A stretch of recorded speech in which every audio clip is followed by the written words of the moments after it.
Convergence is bringing together the best of two worlds. Consolidation, on the other hand, is combining multiple elements to create a more effective whole. When both concepts are put together, you get reduced complexity, increased protection, and improved incident response. You get the Fortinet Security Fabric. With the Fortinet Security Fabric, organizations can control safe application access everywhere and provide consistent protection and user experience across all edges, while securing any application journey on any cloud. The Fortinet Security Fabric simplifies operational management and speeds up processes with AI-powered analytics and automation. An open ecosystem supporting more than 500 technology suppliers and threat intelligence partners means better end-to-end protection in multi-vendor environments. All this while consistently countering threats in real time with AI-powered coordinated protections. A cybersecurity mesh platform that adapts as today's networks and even threats themselves evolve. That's the Fortinet Security Fabric. Digital security everywhere you need it. Communication seems easy when we understand each other. Would you rather read about a Picasso painting or see one? And wouldn't you rather hear a Beethoven symphony than read about it?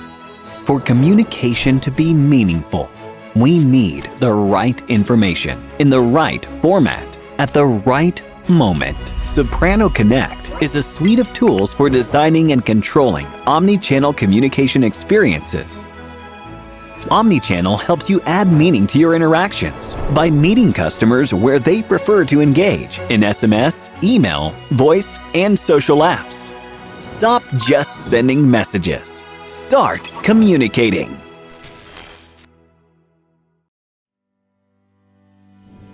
Did you know VMware Cloud on AWS can save you millions? It's true. We commissioned trusted third-party research companies who conducted detailed business value studies to figure out exactly how much. Let's begin by reformatting your apps for the new platform. Just kidding. We let you skip that step. And it makes quite a difference. As you know, an app runs across multiple virtual machines. But did you know translating a single virtual machine to a public cloud can take anywhere from 11 hours up to 27 days? So for 1,000 VMs, that's at least 11,000 hours, or around 5 years of work on the low end. But with VMware Cloud on AWS, you can move 1,000 VMs in a matter of weeks.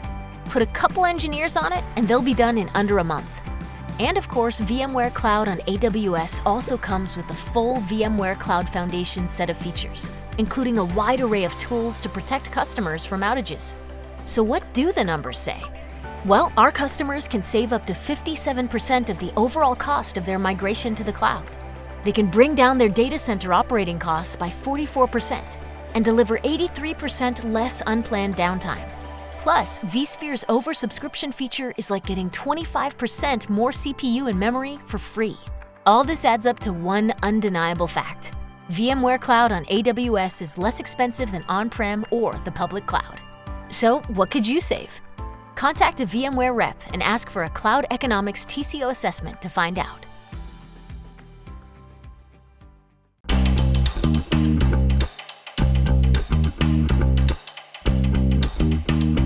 The pandemic really did accelerate the digital wave of change by easily 3 to 5 years. We transitioned to all virtual care. We're better positioned to accelerate. Fast forward to today, we have a truly profound, permanent structural transformation. Now our team can look at hundreds of calls in minutes instead of weeks. Our business has really been transformed with the help of Google Cloud. We have spikes in demand. We can scale 4 times in less than 5 minutes.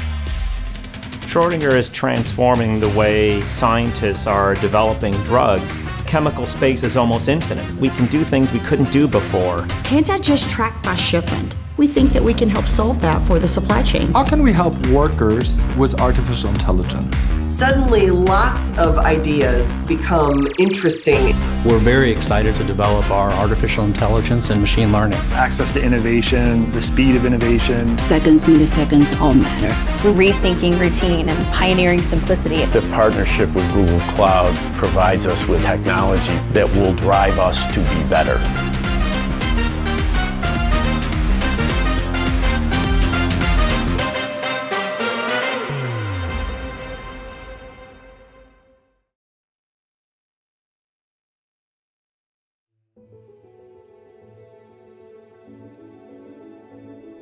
When imagination ran away with me, it took me by the hand and led me away on an adventure adults wouldn't understand. It showed me glorious green forests and silvery snow-capped mountains, ancient ruins and relics,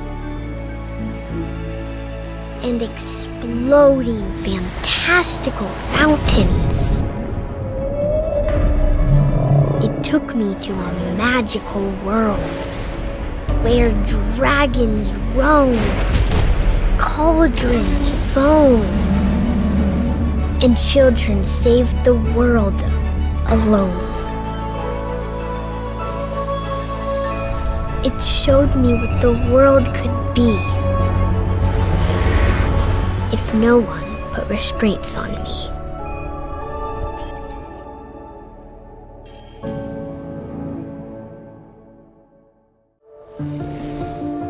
By 2030, the world as we know it will be dramatically transformed. The metaverse will open up endless opportunities across consumer, enterprise, and industrial sectors.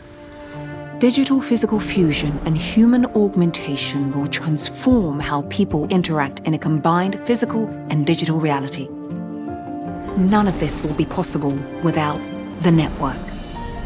It will need to become more intelligent, dynamic, scalable, and secure, evolving to enable a rich multi-party value ecosystem that will unleash innovation and opportunity, creating sustainable solutions for some of the world's biggest challenges, all made possible through Nokia's innovations. This is our vision for 2030. Together, we're creating the future. Hybrid work is here. It's there. It's everywhere. But for someone to be able to work from here, or here, there has to be someone here, making sure everything is safe, secure, consistent. So go ahead, log in from here, dial in from here, sit in from here, assured that someone is here with a view of everywhere, ready to fix anything, anytime, anywhere, even here. That's because nobody, and I mean nobody, makes hybrid work better. Cisco, the bridge to possible.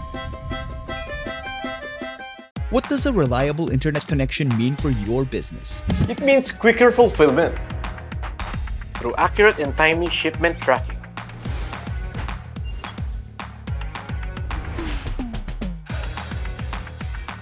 It means smoother operations and upgrading my business to be future ready.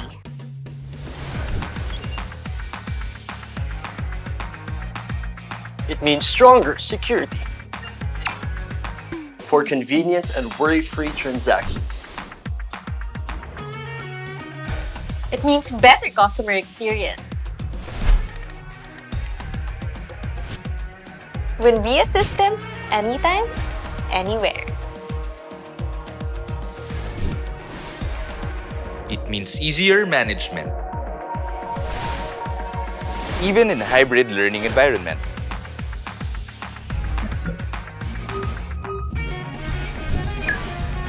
For me, it means happier customers with a trusted partner who helps me grow my business.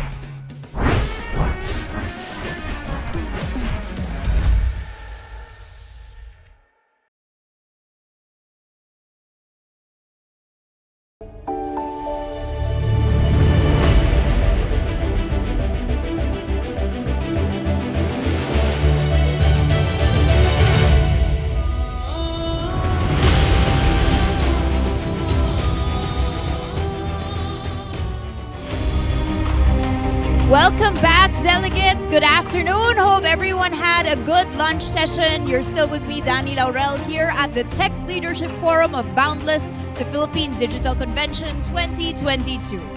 Now, our next session puts a focus on the all-important center of every business, the customer. Inevitably, customer preferences shape the innovation process, and by looking at the customer lens, organizations can gain advanced insights and thereby shape their services around what is valuable to the customer. So this may mean crafting cloud solutions that evolve around the customer's needs in order for any organization to stay relevant and globally competitive. Now, with this in mind, it is crucial to learn how innovative and customer-centric digital solutions and use cases can help elevate customer experience. So, ladies and gentlemen, welcome to our discussion on innovating ahead of the ever-changing customer behavior and demand. Once again, this session is brought to you by PLDT Enterprise, Smart, ePLDT, and PLDT Global. We would also like to thank our official event partners on the screen. Your feedback means a lot to us, so message us in our chat box or post about the event on your social media accounts. Please use our official event hashtags, #PHDigicon2022. Also, make sure that you accomplish the survey form to qualify for a raffle because you might be the lucky winner of some very exciting prizes. Now, that being said, let's dive right into our session. Our first presentation brings to the fore cloud experience drivers that bring businesses to the edge. To open this session, let's please welcome the Product Manager for Cloud Professional Services and Contact Center Solutions of PLDT Enterprise, Ms. Patricia Jalandoni.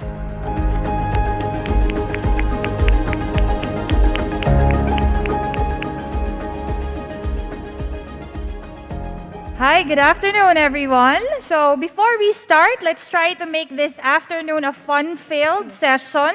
And my partner and the head of Cloud Infrastructure and Applications, Kate Echeverria, will be joining me for the first few minutes of this session so we can play a very quick game of Last Man Standing.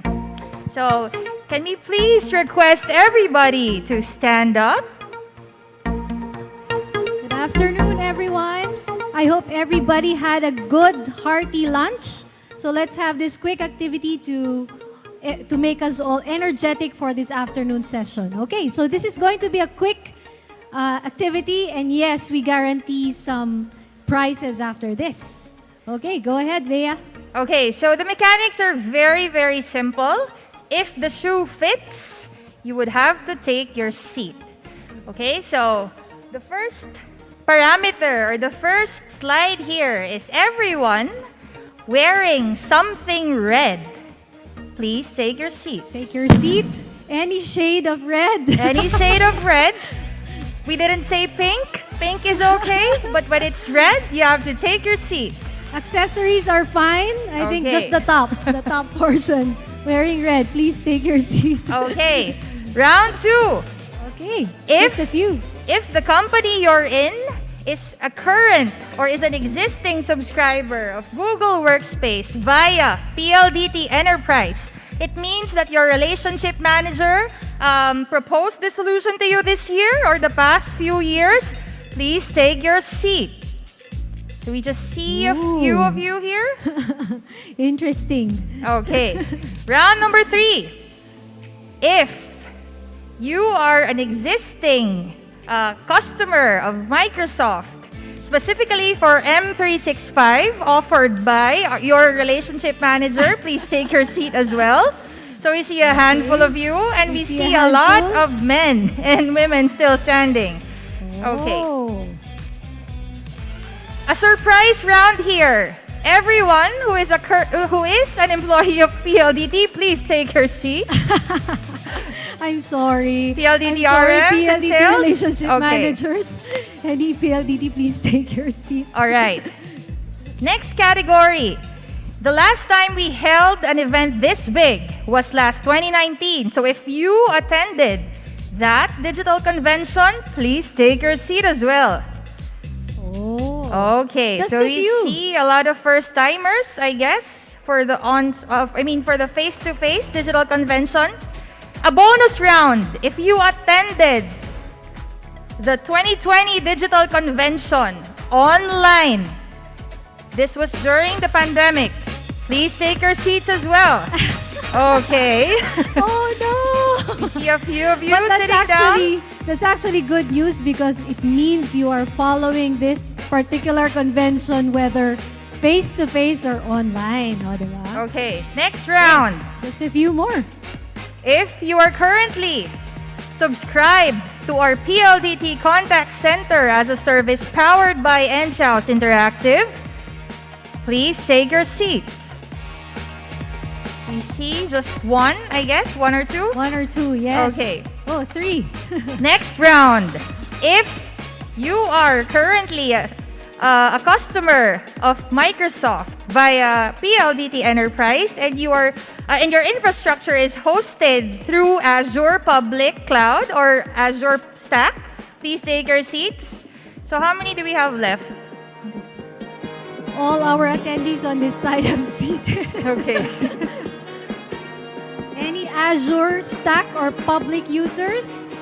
Okay. Let's move to the next. So we have a deal breaker round. Kate, what are your qualifications? Okay. Let's see. Whoever attended the first track this morning can sit down. First track this morning. I see a lot of sad faces, but thank you. That means you've been joining us the whole day. Salamat, salamat. Okay, so how many are left? Can you give me a raise of hands?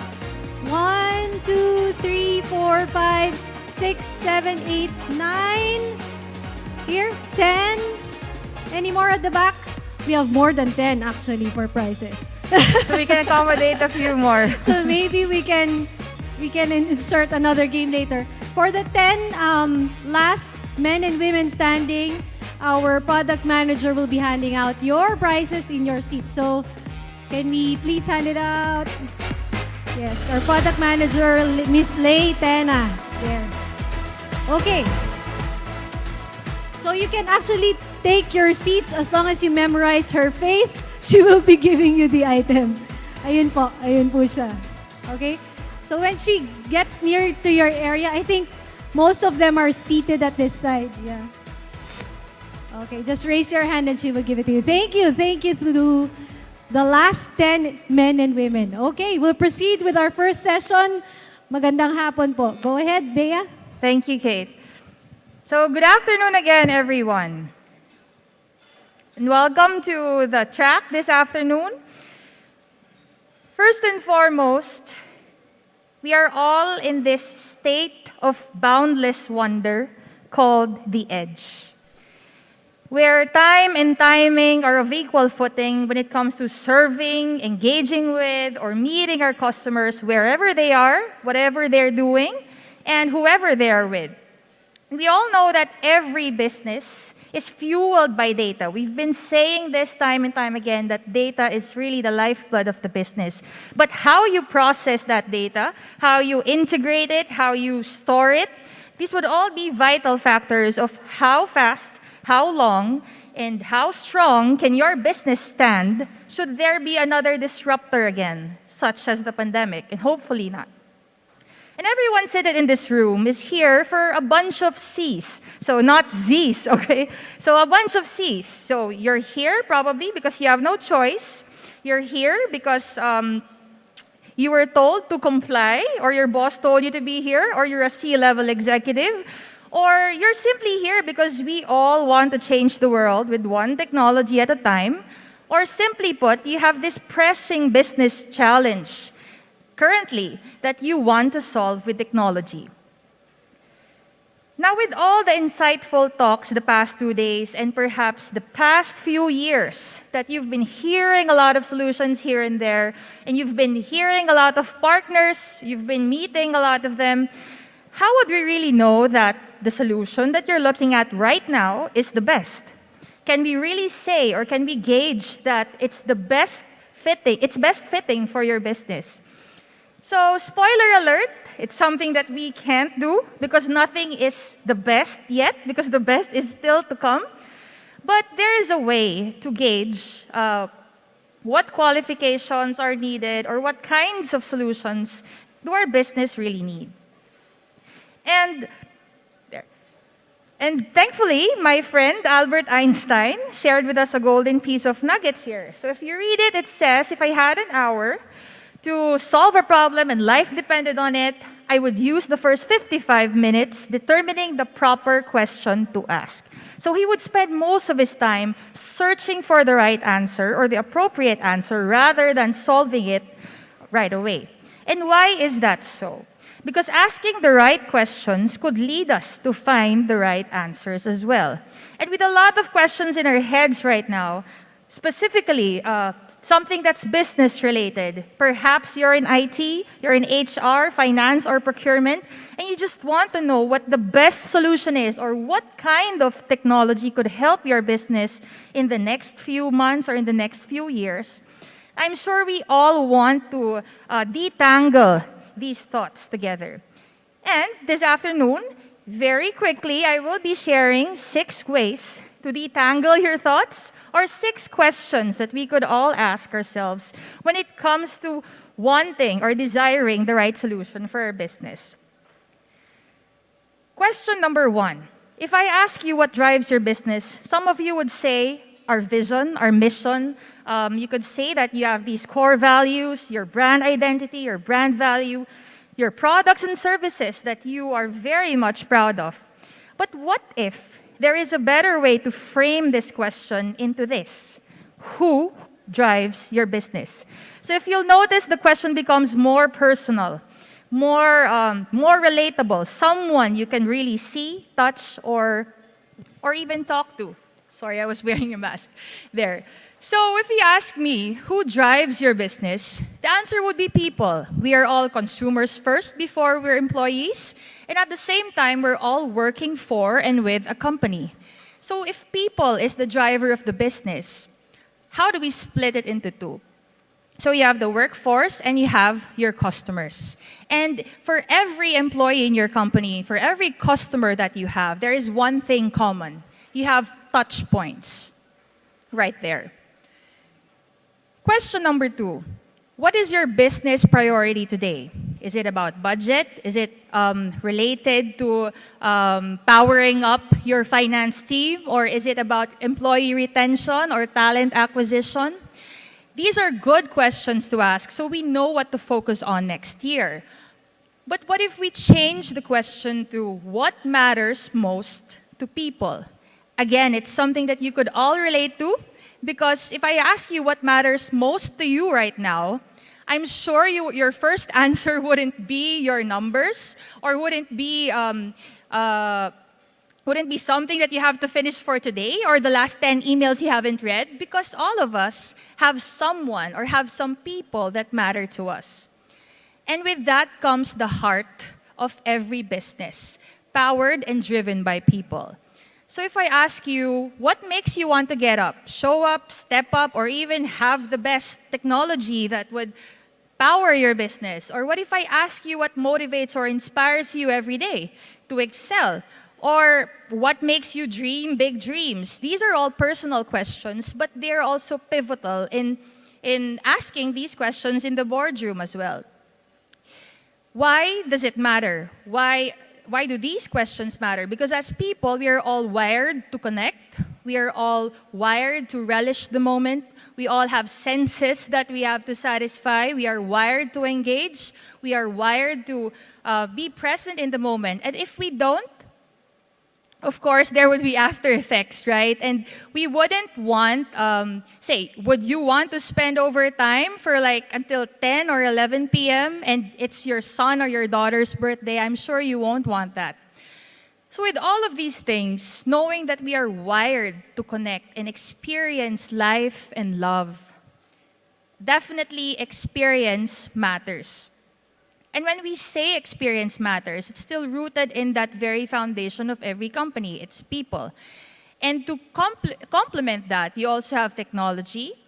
You also have different kinds of processes to support or complement the entire ecosystem of a company. So if you'll notice, these are very basic facts, but they are still the foundation of every business today.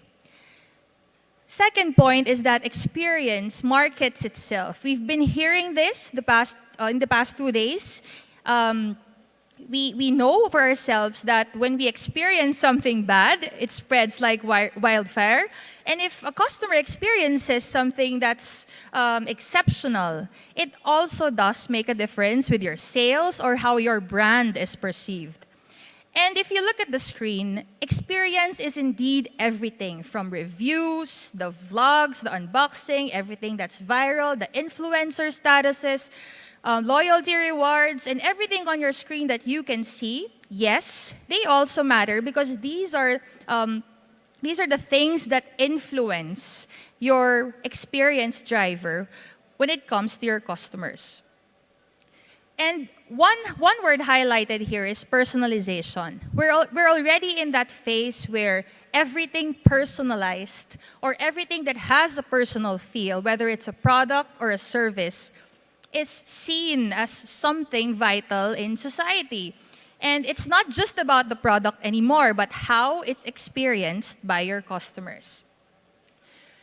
So the next question is, why should we buy solution XYZ? So definitely, this question would prompt answers where you would answer it with features and benefits. What's the ROI? What's the budget? Is it CapEx or OpEx? But what if we reframe that question to why invest in experienced drivers? The answer is very simple. Experience today is the new currency. If some years ago we've been saying that data is the new oil, today experience is what fuels the economy. Especially in the past 2 years that we've been in the pandemic, we've seen this. So why is it the new currency? First, experience is a great equalizer. And we've seen this. It doesn't matter how big or small your company is. If you have the digital capability or if you are already designed to be integrated with different applications digitally, then definitely you're already one step ahead of everybody. Second point here is that experience also has the biggest impact. We can have the best products, we can have the best services, but if customer service itself isn't that ideal, then definitely it's something that we all have to work on. That's why it really does have the biggest impact. Your people, your employees are the game changers. They are your go-to market. They're who will market your brand and your products and services for you. Third experience driver is that the highest conversion multiplier here is customer experience. So as you'll notice, some companies, even startups, they have these services and products that are just locally based or locally sourced. But because of their exceptional customer experience, they have now started expanding into different countries in Asia or even globally even. So all of these three things would define why it's very critical to pick or study what experience driver your company should really invest in, or whether it's finances or the time that you spend to get to the right solution. These are the three items here. The next question is, of course, with everything that you've learned the past 2 days, all the insights, all the solutions, it's only apt to ask, where do we go next? Where do we start? What do we do?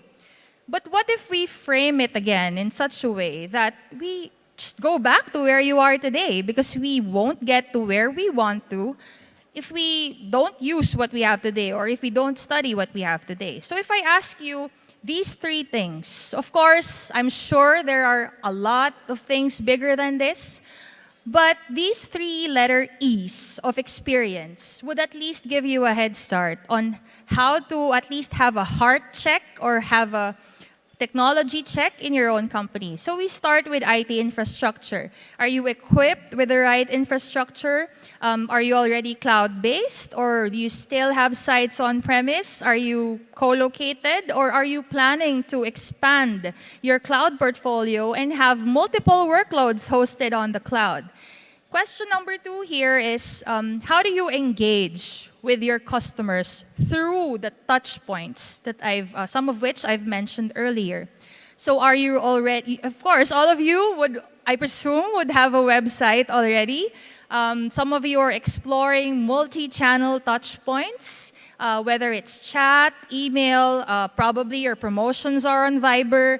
Maybe you have a dedicated contact center or customer service team that you would want to further improve. So all of these things are about engaging with your customers through these touch points. And item number 3 is, how are you empowering your own employees?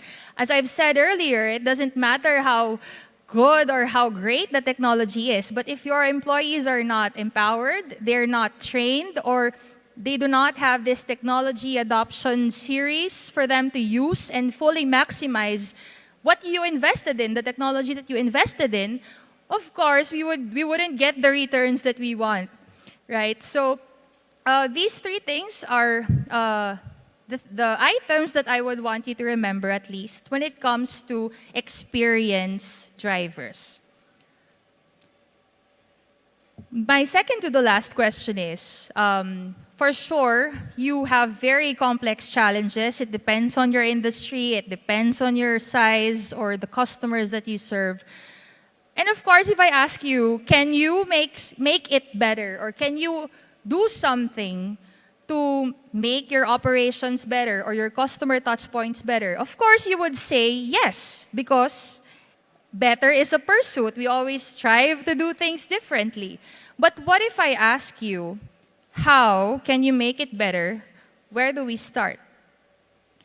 So since better is our key word for this afternoon, there are 3 other items that I would want to leave you with.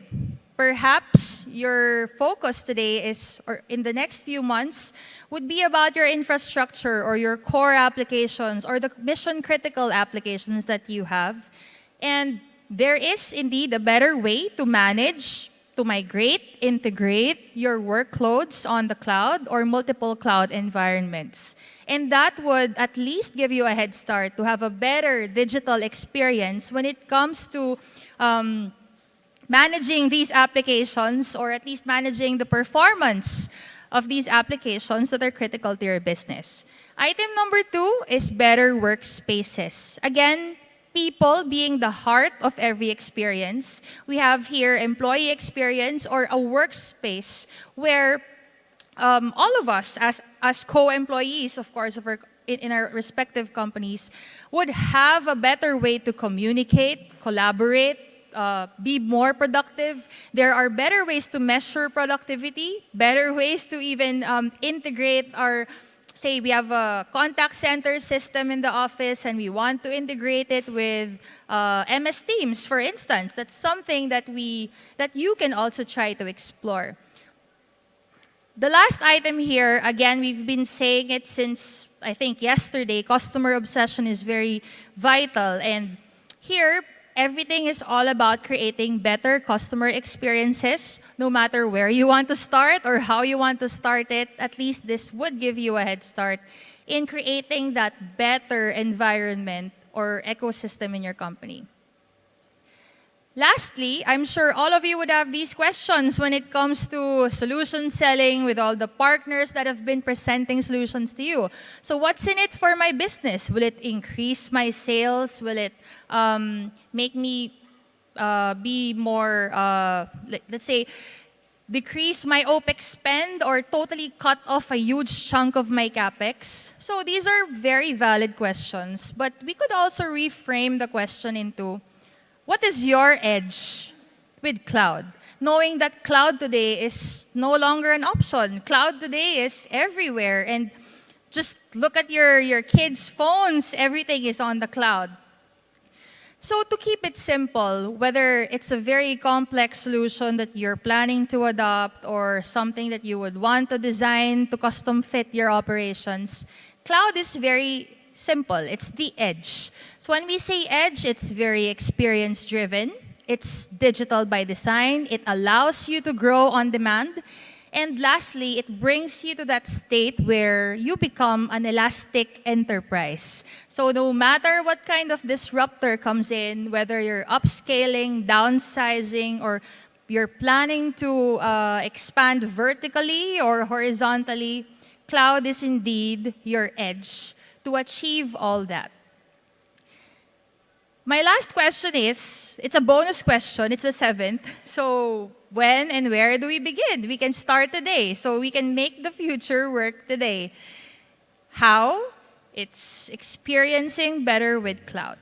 And with that, I leave you with these experience drivers centered on people, technology, and processes, where when we talk about technology, when your workloads are integrated, when you start migrating it to the cloud at least, or when you manage multiple cloud environments, that would be your first experience driver. Number 2 is all about CX. What are your wireframes today where your customers can reach you or meet you? Or what are the touch points that allow you to reach your customers where they are or whatever they're doing? And the last experience driver is the workspace, still anchored on people, still anchored on employees. And the question is, how do we transform that, or how can we make your current interactions or your current methods of collaboration and productivity better? So it's all about being better day by day, moment by moment. And with all of that, these are just a few types of cloud solutions that would at least give you a head start with the 3 experience drivers that I mentioned earlier.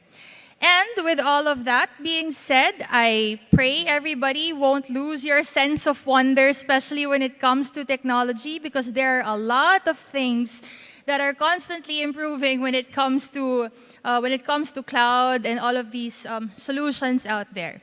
So with that, thank you and God bless you. I hope you have a wonder-filled afternoon.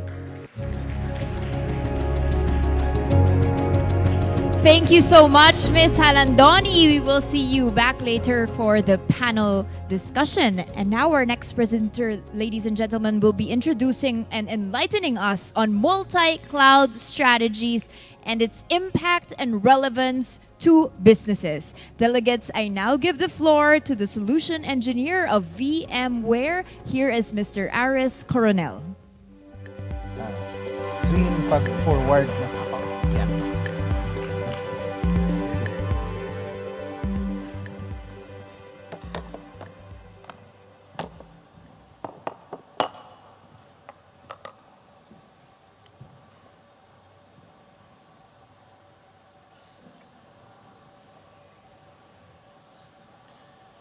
Yeah, so good afternoon, everyone. It's so good to be here with you today, as I will be talking about multi-cloud strategies in the face of evolving business requirements. So with that, without further ado, let's dive into the presentation.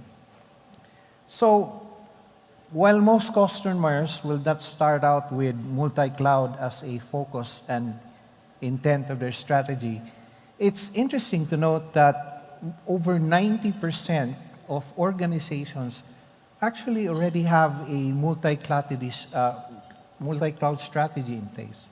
So why is this becoming a reality for most customers? Why are customers choosing multiple clouds?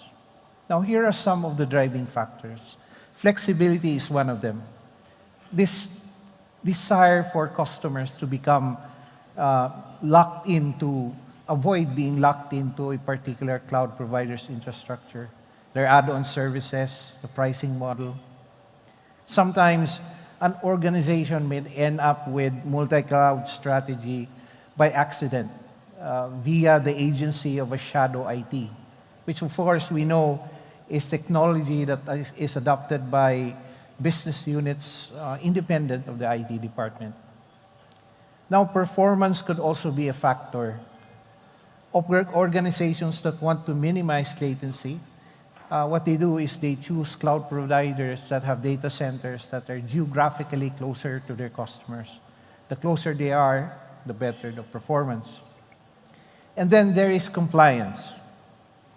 Data governance requirements will often require customers to place customer data in certain particular locations. And oftentimes, that needs to have a multi-cloud approach. And lastly, it's about resilience.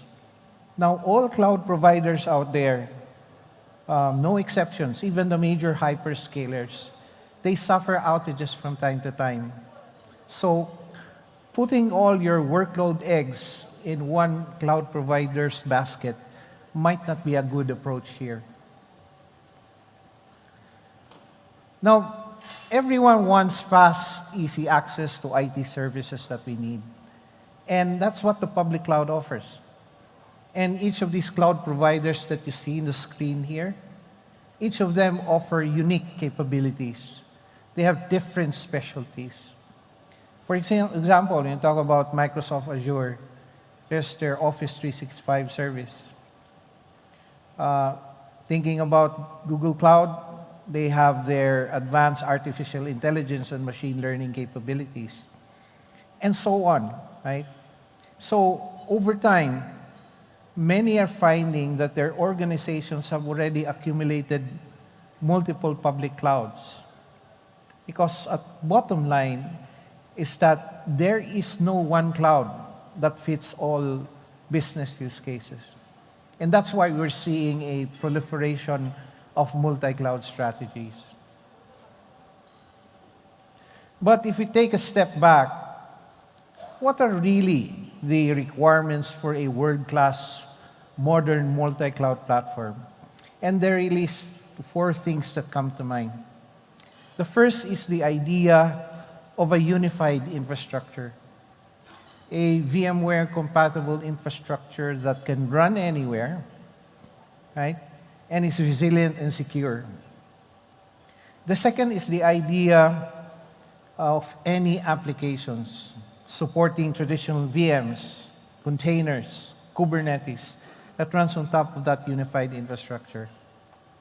The third is that customers want to have a unified way to manage and operate this environment so that they can automate, they can optimize. Of course, that management framework needs to be extensible to third-party solutions. And finally, customers just don't want to manage and operate this environment. No? They want to deliver specific use cases. Use cases such as cloud migration, disaster recovery. They want to take advantage of third-party cloud ecosystem capabilities in that environment. So now the good news is that VMware has partnered with all of the major hyperscalers out there. You have AWS, you have Microsoft Azure, Google Cloud, Oracle Cloud, IBM Cloud, Alibaba Cloud, and more. And this partnership basically allows customer the freedom to choose. Because what we've done is that we've taken that VMware technology stack that customers already know and trust, and we've deployed it into these cloud providers. Now making VMware one of the very few companies in the world that can build, run, manage, connect and protect any application to any cloud and be able to do so easily and securely. Now today, VMware has approximately 70 million enterprise workloads under management running across all of our customers' environment. We support some of the most complex and demanding applications. And what is surprising here is that out of the 70 million workloads, 10 million of these workloads is actually running in the cloud. And that's because across all of our cloud providers, there are over 10,000 cloud data centers that are running VMware technology today. We now have 4,000 cloud providers. They are operating globally in 128 countries. That's including the Philippines. And we have 169 VMware cloud verified partners, which is a promise to customers that when they decide to move their applications to the cloud, they will have the same compatibility that they have on-premise in their data centers. They're going to have the same guarantees, assurances, like around security, performance, reliability, and of course, giving customers the confidence that they can move into a cloud that is built on VMware technology that they already know and trust. So let's go down a bit deeper here. Now, at the core of all of our cloud services is the VMware Cloud Foundation. So what is a VMware Cloud Foundation? Well, it's the complete stack of technology that combines vSphere, vSAN, NSX, vRealize, and that is the same infrastructure stack, the technology that is running in our customers' data centers today.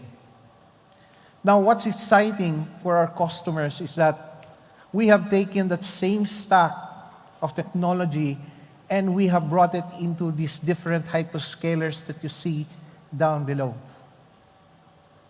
And what we have done is that we put a layer on top of this infrastructure, a consistent infrastructure to run all of our applications across these different cloud environments. A consistent infrastructure, yes, that can run all of these, and then a consistent operations model that will enable us to manage, govern, and secure any applications across any clouds. And last but not the least is a consistent developer model on how developers build applications and how IT runs, manages, and secures these applications once they are deployed.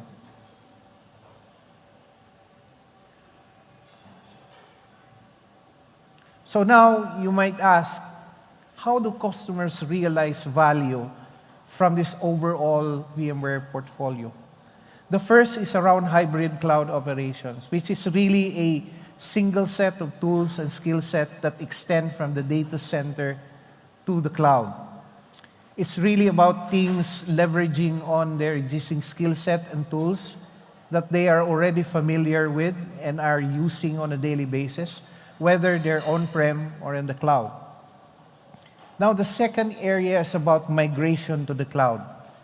Now, we see customers having initiatives to move their applications from the data center and put it up into the cloud. And oftentimes, we see these initiatives, they either are stalled or they fail, right? Because either it's too complex, it's too risky, or it's too expensive to move production applications to the cloud. However, with the consistent infrastructure and consistent operations of the VMware environment, we know we can do this instantaneously. Sometimes it's just a part of a vMotion without having to rebuild or change the application, without us having to refactor to cloud architecture, and by being able to use the same security model and policies that govern these applications today. Now, the third area is around scale on demand. These are for customers that need to have disaster recovery that leverages on the cloud. You can leverage the scale-out capabilities of the cloud for expansion or to access temporary capacity for seasonal or holiday needs, so that we can easily scale out as needed when the need increases and be able to scale back once the need goes down. Now, the fourth is about customers who are working with a diverse set of public cloud providers, but they want to have a consistent set of operations around things like cost management, governance, and security. Right? And the last is all about being able to build and deliver modern applications, because there's a great demand, tremendous demand for containers and Kubernetes out there. And customers now can have a single architecture to manage traditional VMs and container-based applications in a unified manner. So let's close out a bit around why customers would want to work with VMware's multi-cloud solution. Now, the first is about giving customers the option to match the needs, right, of every application to the best cloud environment. Because the needs of the applications comes first, VMware gives them the flexibility that no one else can offer. The second thing is about cost savings, tremendous cost savings, as by choosing the best cost-effective environment for each application.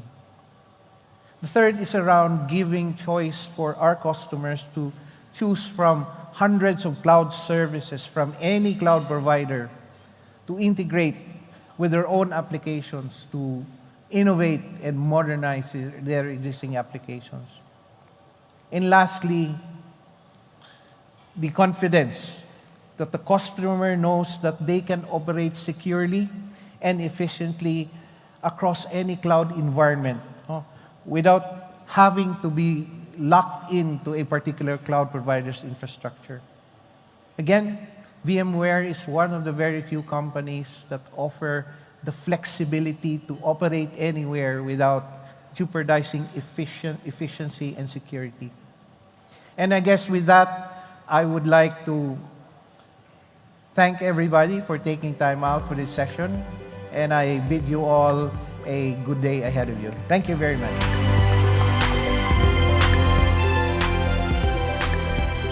Thank you so much, Mr. Aris Coronel. And of course, all these innovations, these strategies that we employ are geared towards one thing: serving the needs of our customer and imparting a sense of how much we value them. And now, to give us a perspective on how a BPO company brings value to its customers, let us all welcome the Associate Vice President for Information Technology of Hinduja Global Solutions, Mr. Florent Flora. Thank you, Danny. So thank you for your presence here. And let me introduce myself first. I'm Florent Flora. I'm the head for IT for HGS in the Philippines. And let me first introduce my company. Some of you may not know about it. Some of you in our industry may know about this as a BPO company, business process outsourcing company, or in other parlance, it's a call center company, which is what we are. But more than that, we are a digital CX company, digital customer experience.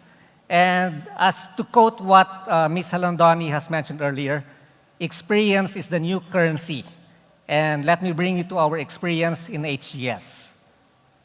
So just for introductions, this is what HGS, the numbers may not mean much to you, but in a nutshell, this is what we are in HGS. We are not exactly a big company, but our message here is that we are strong enough to be trusted, we are small enough to care, and we are big enough to serve you globally. So we have presence in various countries around the world: US, Canada, Jamaica, UK, India, Philippines, and even Australia. So that's what we are in HGS. And of course, we are part of the Hinduja Group. It's a conglomerate involved in various industries: banking, finance, transportation, in the oil industry. So we are backed up by this big conglomerate, the Hinduja Group of companies. So let me tell you now about our customer experience. Customer expectations are rising rapidly. And if you go to the right side of my presentation here, you may relate to this as a customer. You are connected. You are online 8 hours or more a day. Your kids, your children may be online much more than that. You are empowered also. you're a social user and you have so many connections in social media. And of course, you are impatient. If you identify to that one, you are 70% of those customers who expect a response within 1 hour. Is that what you are? Customers are also non-loyal. They are quick to shift to another vendor, to another product, if they experience poor customer service. And they are, of course, demanding. We are demanding customers. And since the pandemic, you've seen the impact of online work. 61% of customers plan to spend more time online, and companies offer new ways to offer their products, then that's what the customer wants. And 76% of customers expect consistent interactions across various channels. So that's the gist of our customer experience in HGS. And we have developed our decades of experience in servicing our customers, and the customers of our customers evolved us to provide this innovation, optimization, and growth for our clients.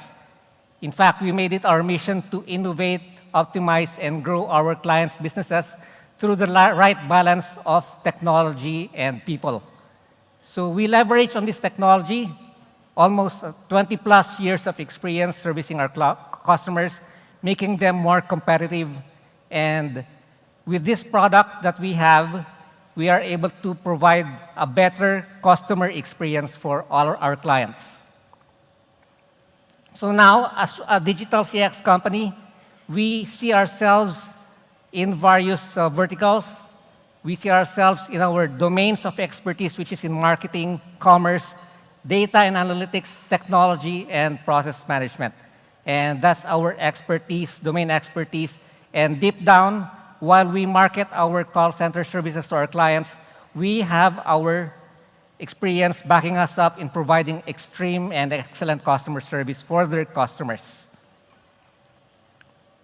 So with the domains that we have, we also have we are servicing clients in various verticals: banking and finance, retail, technology, telecom, media, digital, public sector, and other verticals. And practices for digital customer engagement, digital experience, cloud, analytics, and transformation. And of course, we are partnered with various cloud services: AWS, Microsoft, Twilio, Sprinkler, and other cloud-based service providers to enable us to provide this digital experience for our customers. So what we do is we maximize customer value at every stage of the journey of the product life cycle, from the marketing, sales, and service up to the repurchase of all these customers. We manage these solutions end-to-end. And by way of example, we do have this product that we can showcase to you, the Agent X. Agent X is a product that we have developed during the pandemic and after the pandemic to provide and supercharge the customer experience for our clients. And this product has garnered the award for AI innovations, the TMC Customer Solution Award, and the Gartner Magic Quadrant for 2022. So what is Agent X? Let's go back first to the customer experience. We know that we, as customers, our experiences and demands are changing drastically. We expect high customer loyalty, but we see that customer loyalty is much higher if our employees are highly engaged. Our employees, if they are highly engaged with the customer, that drives customer satisfaction. But if companies don't use the right tools for their customer experience, then they lose revenue. Now, customers also say that customer experience is their deciding factor in their next purchase decision. If the customer experience is bad, then of course they will naturally migrate to another product that delivers better customer experience. So us, as HGS, we empower our clients to provide better customer experience for our clients, for their customers. But we know, if you're in the call center industry, we have many challenges there as a contact center. There's lack of technology, flexibility, and scalability, too many tools being manipulated by the agent. They're confused, we have to train them hard, and sometimes they don't achieve their SLAs, and that leads to customer dissatisfaction. Agent challenges, they have dated knowledge bases. They're not able to get the knowledge that they need right on the fly when they're talking to a customer. And there's also limited engagement among agents, especially during the work-at-home scenario where agents are isolated from their teams, from their team leads, so there's lack of engagement there. And mundane, non-productive tasks, limited customer info available, and too many screens. So on the last bullet there, too many screens for agents. If you call up a customer service number, let's say you call up your bank, you inquire about your credit card, you ask about a refund, you ask about a waiver of your annual membership fee, your agent at the back end is actually going through so many tools, so many screens on their windows, and if they say, please hold, they're actually not holding you because of some other reason, but they're actually trying to get more information from you so that they can attend to your concern. So we have to be empathic about the agent experience here. Now, with Agent X, this is what we have experienced now, or we have come up with. With great CX, great customer experience, this leads to loyal customers, and with happy agents, this leads to happy customers. So our focus here, in order to deliver great customer experience, is to make our employees happy, make the agents happy. In what way? We have to provide them with the right information at their fingertips, right? Real-time learning and coaching, simplified integrated tools, and employee engagement and collaboration. We have to make them happy so that our customers will be happy.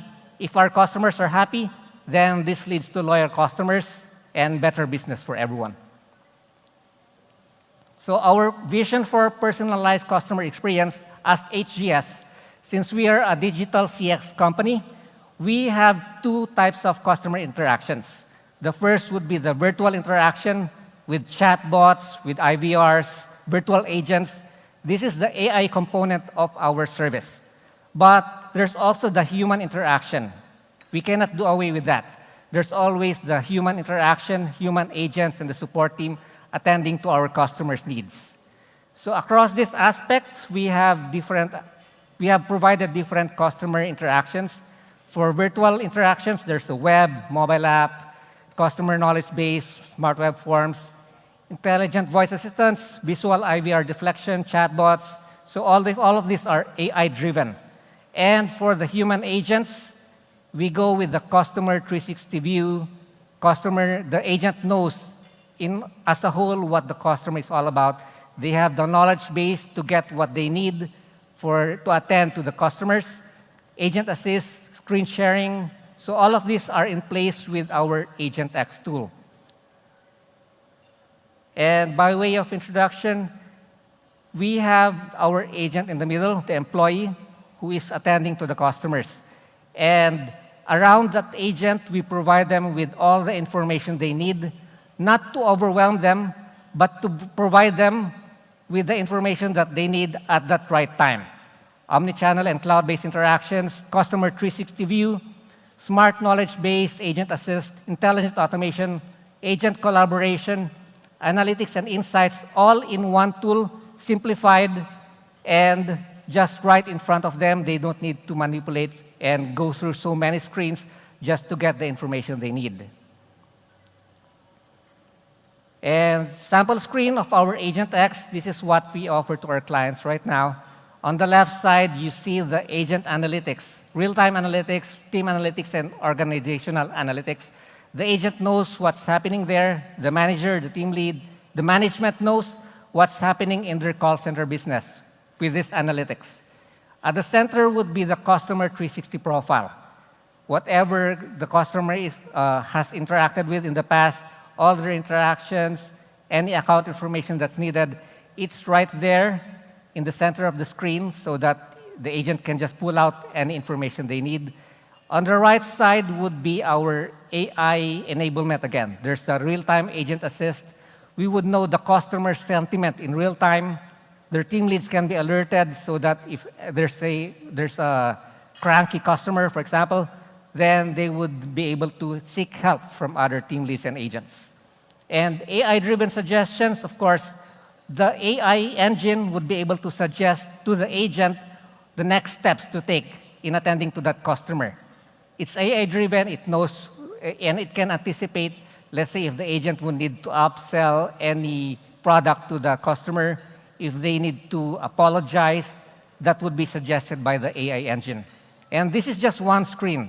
There's no need for our employee, for the agent to go through so many screens, toggle, alt-tab, and even going through so many interactions and applications just to get the information they need. And with that, of course, to enable us to have that one screen view, single pane of glass view for our clients, we are able to integrate with 300 plus out-of-the-box integrations. If you're using a tool on the cloud, any one of this, we can integrate with Agent X so that we can empower your agents, your employees to have all the information they need from just one screen. And with that, we are able to see that we are able to deliver experience for our employees, the agent, experience also for our customers, and for the business in terms of profitability and ROI. So that means that we are able to achieve our objective of making our agents happy, which leads to making our customers happy, and eventually it leads to making and increasing customer loyalty. So with that, I can say that our experience in the past pandemic, we have seen that there's an important aspect of customer experience, CX. So as Ms. Jalandoni just mentioned, experience is the new currency, and that's where we are. So as HGS, we continuously transform CX, we continuously innovate, optimize, and grow our customer businesses so that we can deliver them with the right balance of technology and people. So with that, I thank you, and thank you for your time also. Thank you so much, Mr. Florent, Flora. At this point in time, we will be hearing insights from a large and growing retail group on how cloud computing is critical and essential to consumer businesses. So to introduce the group, I would like to call on stage the CFO or COO of Unido Capital Holdings, Mr. Francis Reyes. Thank you for the one person who clapped. I'm just kidding. Good afternoon, everyone. I'm Francis Reyes, so I'm Group CFO and COO of Unido Capital. We have a number of companies under the group, no? I don't want to consider us as large as introduced earlier, but we're definitely growing. We're growing very rapidly. With me today, this afternoon, are our COOs, CIOs, IT directors of the different companies under the group. I'd like to, or we would like to give you a glimpse of what the challenges and strategic solutions are that we face in the retail and restaurant business in the Philippines. But more importantly, how we embarked on a massive but sustainable growth. So the next 5 years, we're looking at about 3.8 billion pesos to invest in technology. It's something that I look forward to personally, because that means it would drive us to a better position in the market, not just in the Philippines, but our plan to expand to Asia and the Pacific. 5 years ago, I was asked what I do. Virtually no one knows what Landers is. Some know Kuya J. There are some stores already by then.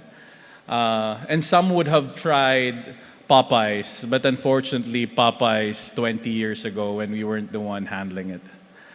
The only thing that we have and focused on is a vision of growth and being a Filipino company that the world would recognize. Maybe Asia, maybe Southeast Asia. We were told that growth is challenging and risky, and we have to face tremendous blow on our P&L as we slowly introduce our brands, including our tech companies that are supposed to have a 7-year unprofitable growth. So within our group, we're kind of vertically integrated, that we have our own e-commerce company and our own software development company. And the solution was, we need to address things differently and think of new ways to support a rapid and sustainable growth. Let me correct myself, not a but an end. And sustainable growth. And that allows efficiency and effectiveness in the rapid growth, which makes us sustainable. Technology, however advanced, I've been hearing a lot of new technology since this morning. However advanced and however, complicated it is, if it's not understandable by us as customers, if it's not useful, to us it's nothing. We need to be able to appreciate technology so that we can use it. So that our ultimate customer, the normal Filipino who would walk along the streets and see Kuya J or Popeyes, would we be able to have a good dining experience, if not fantastic. A customer that would shop in Lander Superstore would have a great retail experience. And to me, if technology doesn't contribute to it, I would not even look at it or glance at it. So,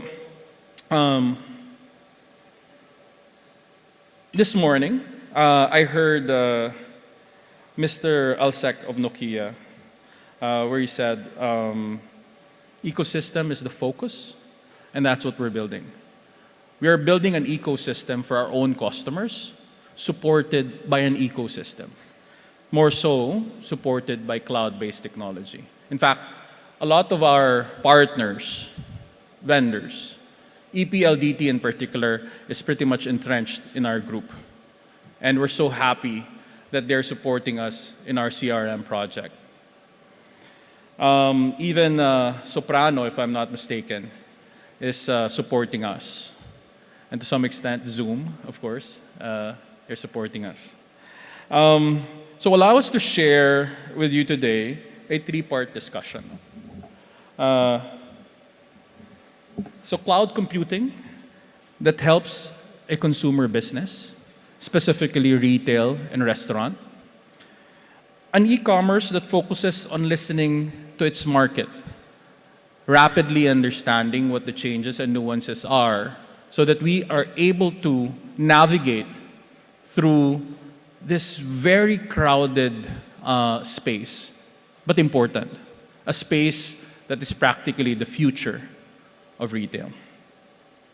And lastly, but of course not the least, a software development operations and services that focuses on developing and operating a foundation with assets that has a broad array of utility across different industries to vertical and horizontal integration. So ladies and gentlemen, let me introduce the people behind, you should remember their names. These are the guys that are really the brains of technology within the group. First off, we have Dennis Jimenez and Ian Go. Dennis is our IT director for all restaurant groups. Ian Go is for our retail group. So guys, please.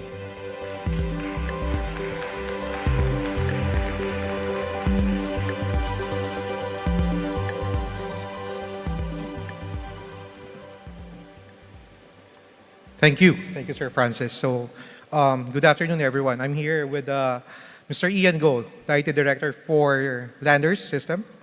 So, as what was mentioned earlier is about the customer. Imagine Kuya J not having or you having Kuya Jay's crispy pata on a lunchtime, bringing smile to everyone. Why did I mention this? It's because for us, in our business, customer is the priority. In the Philippine market, retail and food business need not only to provide quality food, but also excellent and distinctive products and services. We all know that Filipinos love to shop and dine. With this, we have to answer the need to provide excellent products and services, but still managing our food cost as well as our margins. With the right tools, based on cloud, we are able to understand customer behavior, customer buying patterns, and we use this basically to integrate and to provide our consumers the best products and services that we have. And with the customers' needs, we also look at the totality of our business value chain, ensuring that 100% of our product is available at optimal levels, generate accurate and real-time information, automate manual work, are just few of the areas that we investigate and determine where technology solutions can be imbued.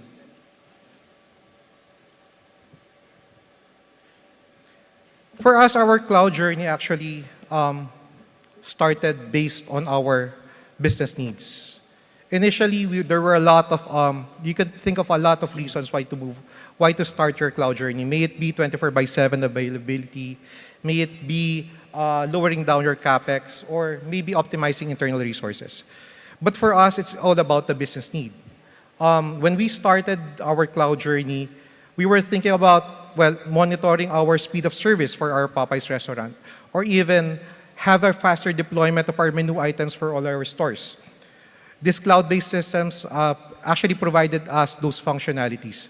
But also later on, we realized, okay, to leverage on this technology, now we have our point of sale systems information readily available for us to be able to act faster, make day-to-day adjustments in our sales strategy. Following our cloud-first strategy, actually, for now, all new systems is that we first consider if a system is available in cloud, considering basically first the functional requirements, but then later on, taking into consideration both scalability, availability, and of course, cost and security of the systems.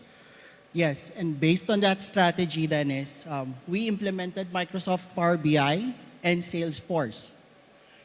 These provided us with analytics at grassroots level, and of course, the security of our members' data. These information systems are all automated and all integrated and connected and supported by the #1 telecommunication company in the Philippines, PLDT.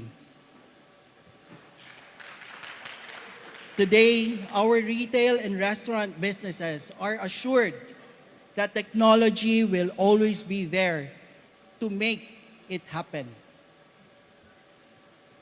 With a very dynamic Philippine market, may it be based on hype, current needs, or maybe a effect on the longer effect brought about by the pandemic, our business needs to adjust, our business needs to change.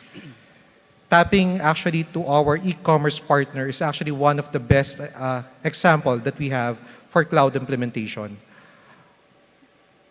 Also, introducing new products and services to our stores has been very easy for us in a technology environment because we can now easily deploy new products, new articles in Landers stores or even from Kuya J restaurants and Popeyes restaurants. With the available cloud technology, system now becomes easier to deploy. Technology now becomes not just an enabler for us, but we are now also partners for us to drive business strategies. Data in the cloud provides us with our visibility to our stock levels at our stores. This helps us ensure that the supply is our ideal levels for both our restaurant and our retail businesses. With all the other cloud-based initiatives that we have started, we will always go back to the needs of our consumers. We ensure that it adds value to both our business and our customers. With that, we will be introducing to you our e-commerce partner, Group COO for SnapMart, Mr. Ryan Pangilinan, and Chief Technology Officer, Wolf Rodriguez. Thank you.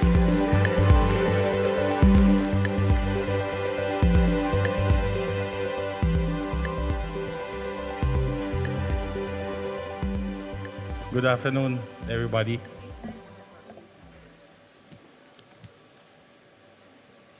So I'm Ryan Pangilinan. I'm the COO of the e-commerce group of Unido. And with me is Wolf Rodriguez, our Chief Technology Officer. So this afternoon, we'll share with you how we're able to build a robust e-commerce business under the Unido group.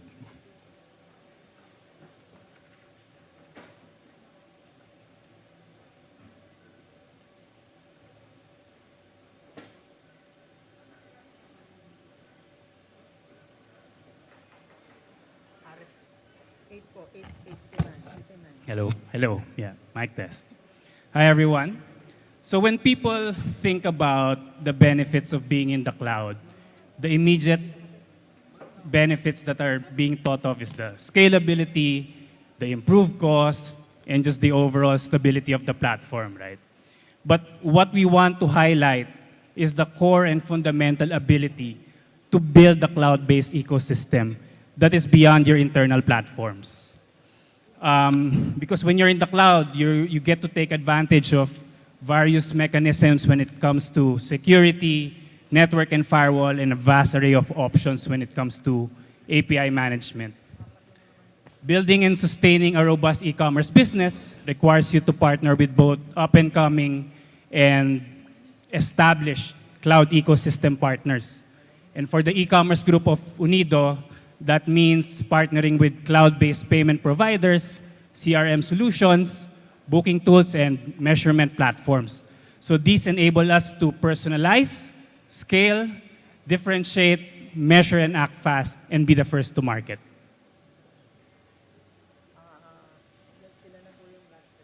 So at Landers, we take pride in providing our members with the best products from all over the world. I hope most of you are Landers members. No? Yeah, so we really want to make it very easy for our members to find whatever it is that they're looking for every time they go to our site and our app. So one of the projects that we're currently embarking on is the implementation of AI-powered search and personalization. So through AI-powered search, we aim to show our members more relevant search results based on their intent. Most predictive technology taxes the system, but with us, we're able to do that. We're able to provide them with the results that they're looking for through predictive search. And we're able to offer them category-specific suggestions. We're also able to handle synonym and error detection.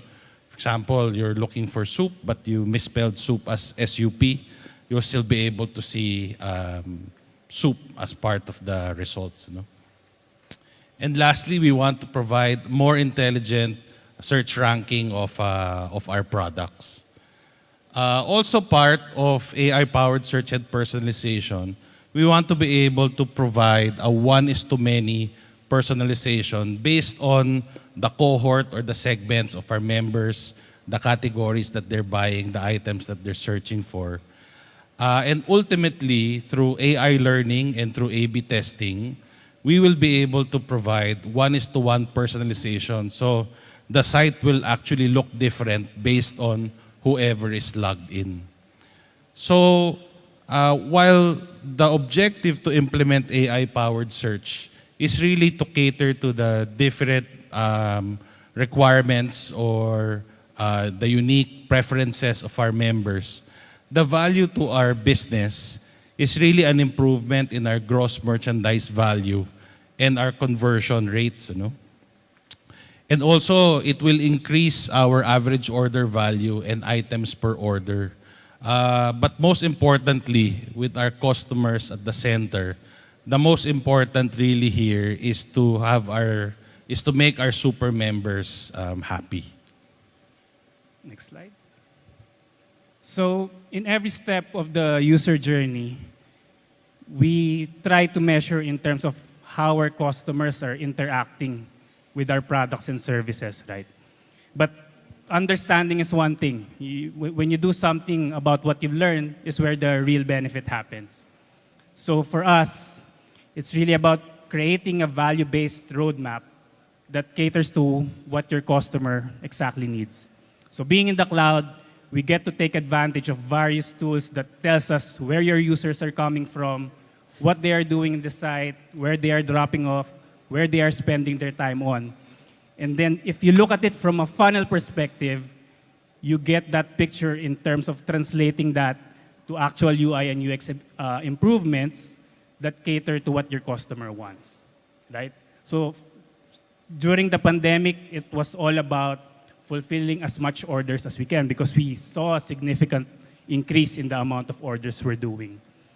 So now that we're transitioning away from the pandemic, now it's about convenience-centric improvements. So a few examples here. We improve our reorder process, making it easier for our loyal customers to buy what they frequently purchase, given this is groceries. People are also going out, so we improve our user experience when it comes to selecting pickup as their fulfillment method. And then we're also doing a lot more campaigns. We have one right now. We have a piso sale going on. So go to landers.ph or download the app. So we introduced the sneak peek feature. So this allows customers to easily build up their cart leading up to the big day and check out as fast as possible, enjoying the unique find at Landers. Yeah, so speaking of measuring and acting fast, with our cloud ecosystem, you can just imagine the amount of first-party data that we collect from our different data sources. We get data from people that go to our website and our app.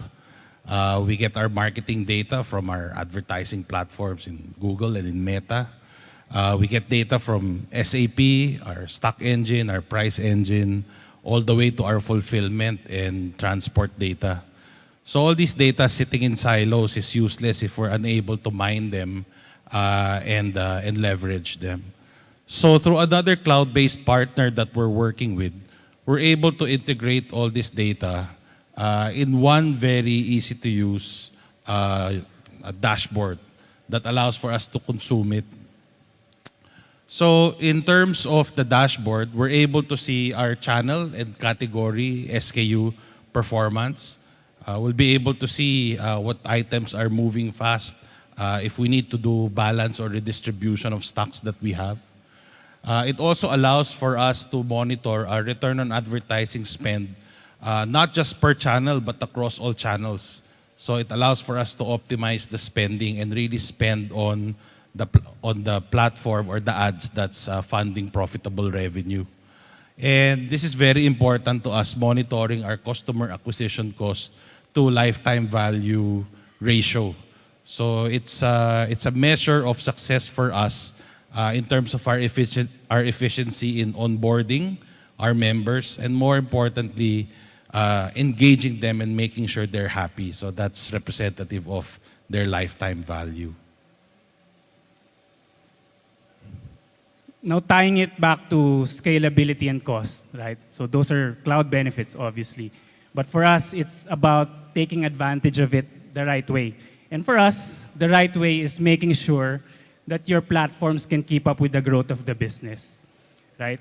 So we are one of the first, if not the first, grocery platforms, e-commerce platforms that did double-digit campaigns, similar to what marketplaces are famous for doing. So during said days, we are able to scale up more than quadruple the amount of traffic we can handle and scale it down back to BAU levels to optimize on cost. We are also ready to support the business growth when we're we're targeting more than 20 stores in the coming year, right? And also ensuring we get to host and cultivate rich membership data from our current 1.5 million members and rapidly growing. So at the Unido Group, we're not resting on our laurels as what Wolf mentioned. Despite being the first membership grocery brand to offer e-commerce, most especially addressing the needs of our members during the pandemic, we're really working very hard and we're hyper-focused in catering to the varying needs and lifestyle wants of our members.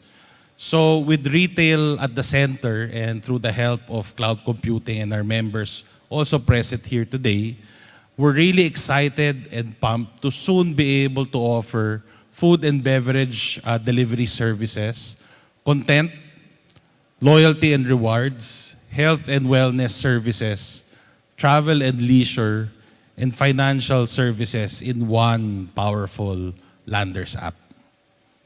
So that's it for how we're able to create a robust e-commerce business in the Unido Group. Next, I'd like to introduce the COO of one of our partners in terms of software as a service, Jojo Ladaban, the COO of Sereno Philippines. Thank you.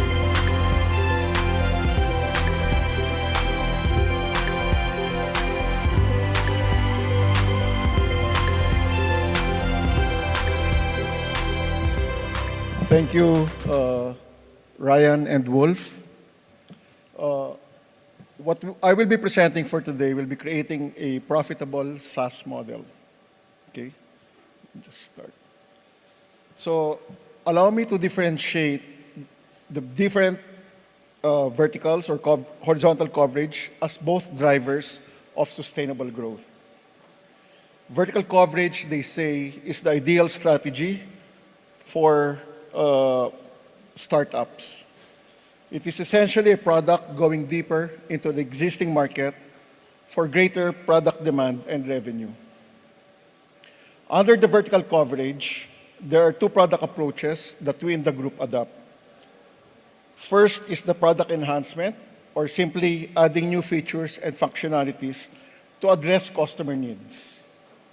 The other one is product extension, which is essentially creating new product to complement an existing one to support the value proposition. Vertical coverage is a more lucrative strategy due to higher revenue and lower cost of customer acquisition. An example of a product that adapted to the vertical coverage is Instagram. Instagram originally launched as a check-in app with photo and eventually transformed to have other features, including photo filtering, messaging, photo and video stories, among others. On the other hand, horizontal coverage is the expansion to new market, either geographically or under a new business domain, for revenue growth and wider customer base. An example of a product that adapted to the horizontal coverage is Uber. Uber started in one city and rolled out eventually to more locations. Uber also applied a similar on-demand solution in different business domains, such as Uber Eats for food and Uber Pool for taxi. So in our group, both vertical and horizontal coverages are good strategies and can be done in combination, depending on the business opportunities. The key is a proper and timely execution. Here on this slide, I will be presenting the changes in customer requirement and demand. So within our group, what are the possible reasons for changes in the requirement? One of which could be a shift in market trends or demands, or to simply be ahead of competition. So how do we support and calibrate the business on the changing customer requirement? First is more product upgrade, which pertains to product upgrades as needed at the right time, and more importantly, should be seamless. Faster and simple implementation means faster time to market, and support services that are very versatile, being available at 24/7 and can be done remotely. Next is data security, which is almost a guaranteed protection, given the strict compliance to the Data Privacy Act and standards set by various data security entities like NTC and the PCI DSS, among others. And lastly, cost efficiency or affordability. This is affordable due to relatively lower investment cost, and revenues are based on usage or on a per transaction.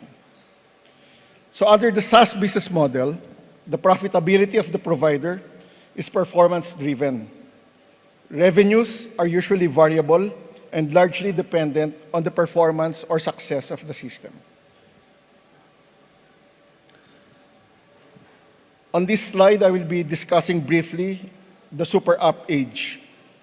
Super app, as we all know, is having multiple app features in the single app. It is considered a lifestyle product having a complete product features and functionalities for modern day-to-day use. Some of the basic app features we envision our super app to must have are as follows.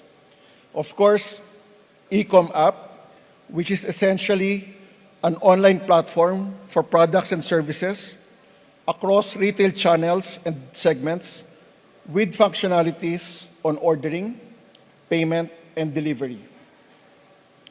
The next one is the financial services app, which is providing and processing financial transaction functionalities like banking and payments being anytime and anywhere.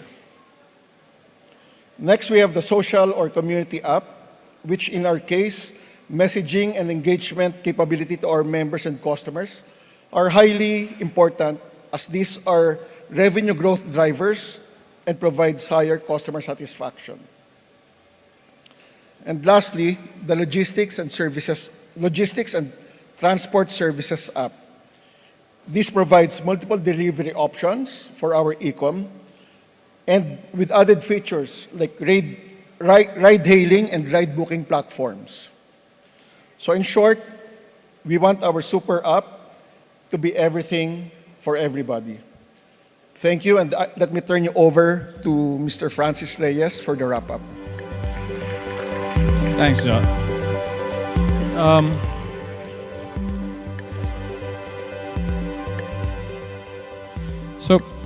So that's pretty much a glimpse of what we do within the Unido group, no?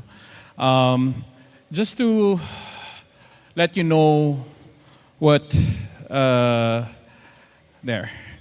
what we have accomplished in the past 5 years, at least. We have had about 53% annual growth year on year. We have over 80 billion of sales. We have served Filipinos already. We have employed more than 10,000 and then over 130,000 square meters of retail space. And of course, the most important is a smile for every Filipino. So the next years would be very challenging. Let me go back to, and I apologize, please indulge me. We just skipped a couple of slides that for me is a brag sheet, yes, but it's more important to me than anything else because it defines who we are. Landers, for example, we now have about 1.5 million member database, both active and inactive. We have the highest basket size in the market. And the good news is that we have 7 stores now. The newest one is UPTC. Please visit that. That's the most beautiful store that we have to date. We have 7 being constructed, so it will give us 14 by about Q1 next year. And by end of next year, we'll have 21 stores. 21 superstores. I couldn't believe it. Then we have Kuya J, which was the most preferred casual dining restaurant. We have over 100 branches nationwide We have closed a few during the pandemic, but we are now gaining grounds again. Popeyes in the Philippines is the #1 Popeyes in the world in transaction count. And we have done so by making sure that we are innovators within our franchise system. In fact, within Popeyes franchise globally, we have contributed a lot of innovation to the entire system. And we will be reaching 400 stores by 2026. So I'm how you say it, overwhelmed with what we need to do. That's why, to us, technology and what it can do is so important. And we won't be able to grow, for me, if cloud computing was not invented. Why? Simple. With everything that they have said. It's so hard. One superstore, one lander superstore, requires me to get 1 billion pesos so that I can put up that one lander superstore. And we have 21. One Popeye store is about 35 to 55 million, and I'll have 400. So I need all the capex that I can get so that I can fund physical assets. With cloud-based computing, I get to have more to fund those physical assets because I'm now charged instead of one time, big time, in a way that it's more sustainable as far as my payback period is concerned. So Unido brands is something that I would like to have in the heart of every Filipino. I remember 6 years ago, people are saying, hey, you're moving. Because I used to be a banker. And then said, yeah, I'm moving to Landers. And, oh yeah, Landers. I was supposed to go to one in San Francisco. What are they talking about? Landers is a Filipino brand, and we're proud to be a Filipino brand. And we want to expand not just in other cities of the Philippines, but in Southeast Asia. By 2026, we will embark, based on our plan, our goal of moving to different markets. So that's why from Philippines to Asia, and not just a smile for every Filipino, but a smile that lasts. And we want to create new experiences. That's why there's always a lot of changes in what we do. That's why these guys are superheroes. The guys that you saw earlier, these are superheroes. We ask for one thing today, and then tomorrow it will change. Not because we're how you say it, sadist, but because that's what market wants. Our customers want one thing today, tomorrow we have to give it to them. And that's where you come in. So again, thank you very much for your time, and I hope you learned a thing or two about our business, and looking forward to chatting with you later. Thank you.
Thank you once again, Mr. Francis Reyes, Mr. Dennis Antonio Jimenez, Mr. Ian Go, Mr. Joselito M. Ladaban, Mr. Ryan Pangilinan, and of course, Mr. Wilfredo Rodriguez. These were our guest speakers from Unido Capital Holdings Incorporated.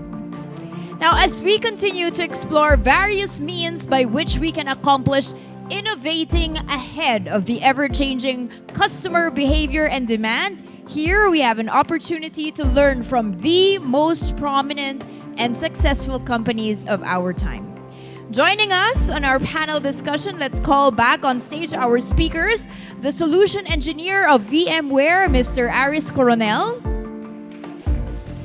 the Associate Vice President Information Technology of HGS, Mr. Florent Flora, and the CFO, COO of Unido Capital Holdings Incorporated, Mr. Francis Reyes. And also joining us right now are our other guest panelists. We have the Vice President, Customer Experience, ASEAN and Korea of Cisco, Mr. Dharmesh Malhotra. Customer Solutions Consultant of Google Cloud, Mr. Ramin Moghare. The Manager for Systems Engineering, Philippines of Fortinet, Mr. Nap Castillo. And Senior Vice President, Strategic Accounts and Partnerships of Soprano Design, Mr. Robin Nang.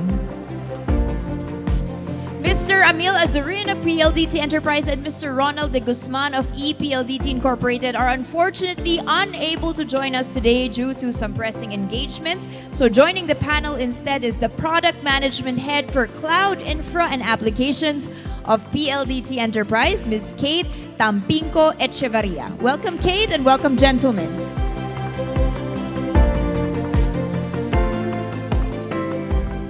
All right, now this is a very full panel and we only have 20 minutes. So I encourage everyone, to limit our answers to perhaps 2 minutes each so that we can get everyone to speak and give the best insights for our audience here. So I'm going to do a very quick fireside chat, more or less. So let's kick off with Flora of HGS. So you did give a very interesting presentation, but we want to ask you in very short words, what are the top 3 hesitations of the management when you try to start moving your operations to the cloud? Top 3. Yeah, if I may answer that one, I guess there was no hesitation whatsoever. Moving to the cloud is the natural way for us to go. And I guess from our end, if everyone knows the story about HGS, earlier this year, we divested of our healthcare business, including our IT infrastructure. So we had to rebuild from scratch. And with that, instead of investing in CapEx for our on-premise setup, we just went straight to the cloud. And that meant that we had cost savings. I guess that's the reason why there was no hesitation from management. Oh, wow, so no top 3 reasons. That's the answer. No hesitation whatsoever, and hopefully that will be the experience of the other companies as well. Moving on to Cisco, this question is for Dharmesh Malhotra. As countries and economies ramp up and they're opening up post-pandemic, this really feels like a post-pandemic world to me, they are looking to recapture market share or capture new markets. How are these business drivers changing the IT landscape in a post-pandemic world? Thank you. And it's very clear, as all of us seen, there has never been a better time for technology to really be a core part of the business since we went into COVID. So the last 2 years, we saw a phenomenal use of technology to really enable the businesses. So today, actually, technology is becoming extremely, extremely core to business. And today, all the CIOs or the CTOs are clearly at the board level, which was probably not the case a few years back. So from our perspective, what we see is few things which are extremely, extremely important.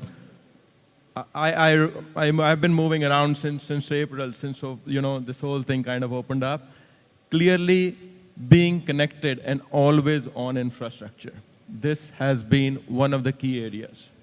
Second, agility, making sure how technology is able to support the business and get to the kind of customer experience we have been all talking about during the last couple of days here as well. So that is the second one. Third, security. I know security is becoming paramount now. We see more and more hybrid work coming into place. People working, whether it's the employees, whether it's the partners, whether it's the whole ecosystem. Security is another area as we move forward to take care. And sustainability, that's a new one, but I think so as we move forward, sustainability becomes more and more important as well.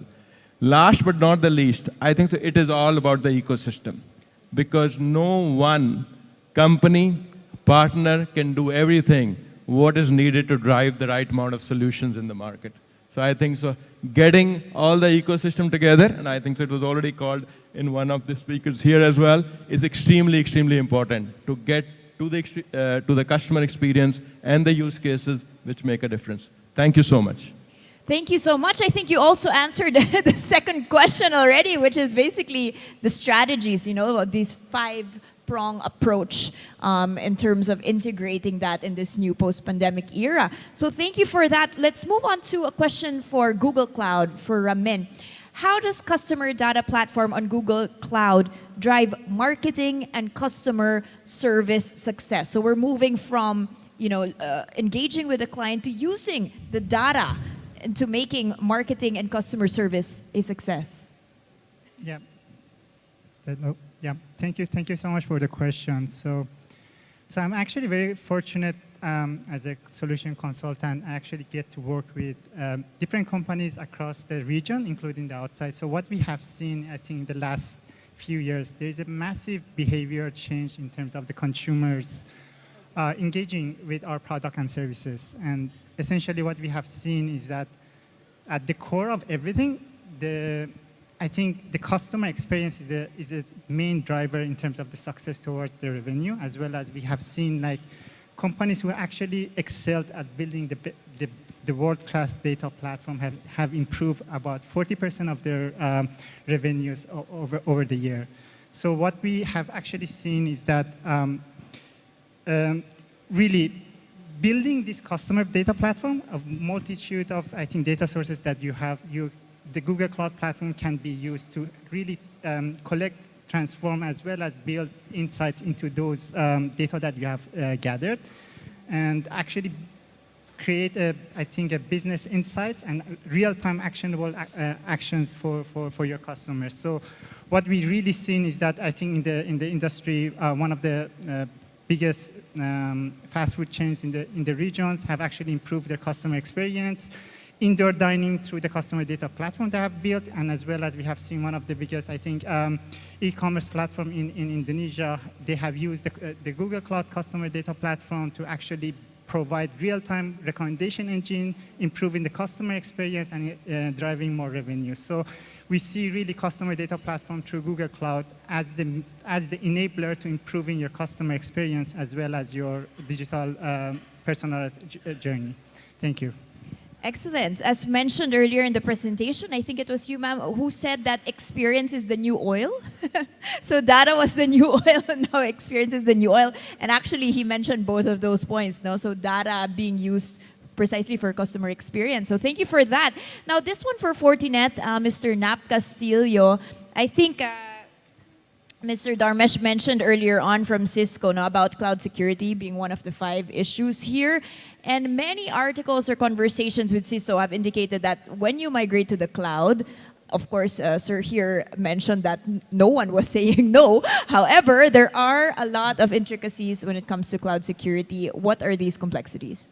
Yeah, on one of the surveys that we've done together with Cybersecurity Insider, the respondents actually mentioned that the top intricacies that they are looking at is the lack of cybersecurity knowledge, which results to misconfiguration of different cloud platforms as well as the integration challenges.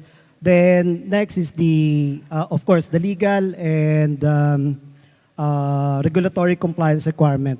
That is the reason why we have multiple clouds nowadays, and actually, based on this survey as well, 76% of the respondents actually are using 2 or more cloud platforms, may it be hybrid or different public cloud platforms.